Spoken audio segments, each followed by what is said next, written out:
One শাবাবিহি ফিমা আবলা, আপনাকে আমাকে আল্লাহ তাআলা একটা যৌবনকাল দিয়েছিল। আল্লাহ তাআলা আপনাকে আমাকে একটা যৌবনকাল দিয়েছিল। এই যৌবনকাল আমি কি করেছিলাম, এই যৌবনকাল আমি কিভাবে ব্যয় করেছিলাম, এই যৌবনকালের হিসাব নিবে না? কথা বলেন, হিসাব নিবে তো? নিবে।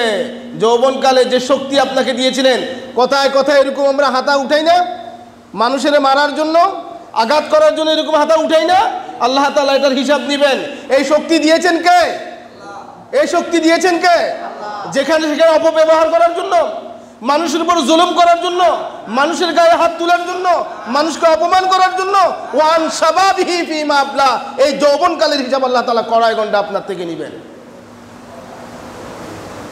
যৌবন আছে, শক্তি আছে, মানুষের গায়ে হাত তুলতেছেন, মানুষকে আঘাত করতেছেন, মানুষের উপর জুলুম করতেছেন, মানুষের উপর নির্যাতন করতেছেন, কথায় কথায় মানুষের উপর চড়াও হয়ে যাচ্ছেন হিংস্র প্রাণীর মতো, হয় না? হ্যাঁ, হিংস্র প্রাণীও এদের কাছে হার মানে, এরা যেই পরিমাণ মানুষের উপর জুলুম করে। শিয়াল কুকুরও মানুষকে এরকম আঘাত করে না, যে পরিমাণ আঘাত করে। ওয়ান শাবাবিহি ফিমা আবলা, আল্লাহ তাআলা আপনার যৌবনকালের হিসাব নেবেন। আয়াত কে দিয়েছেন? আয়াত আল্লাহ তাআলা দিয়েছেন। আল্লাহ তাআলা এই যৌবন আল্লাহ তাআলা দিয়েছেন, আল্লাহ তাআলা আপনার হিসাব নেবেন। আল্লাহ তাআলা আপনার হিসাব নেবেন। যৌবনকালকে কন্ট্রোল করেন, মানুষের উপর জুলুম করা বন্ধ করে দেন।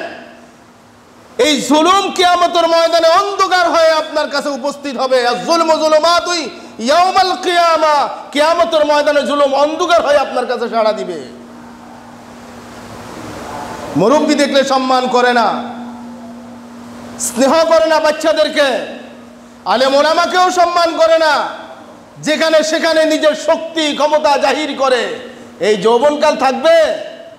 এই যৌবনকাল থাকবে? এখানে যারা বৃদ্ধ তারা যুবক ছিল না? তাদের এই যৌবনকাল ছিল না? ছিল। আজকে তাদের দাড়ি পাকি গেছে। আজকে আমরা যারা যুবক, আজ হয়তো বা কাল কয়েকদিন পরে আল্লাহ তাআলা আমাদেরকে বৃদ্ধকালে নিয়ে যাবেন। এরপরে আল্লাহ তাআলা আমাদেরকে দুনিয়া থেকে নিয়ে যাবেন। আল্লাহ তাআলা কিন্তু আপনার আমার আমল নামা সব কিছু আল্লাহ তাআলা লিপিবদ্ধ করে রেখেছেন, আপনি যৌবনকালে কি কি করেছেন। বিশেষ করে এই যৌবনকালটা বেশি অপব্যবহার করে, মানুষের উপর অত্যাচার আঘাত নির্যাতন করে না?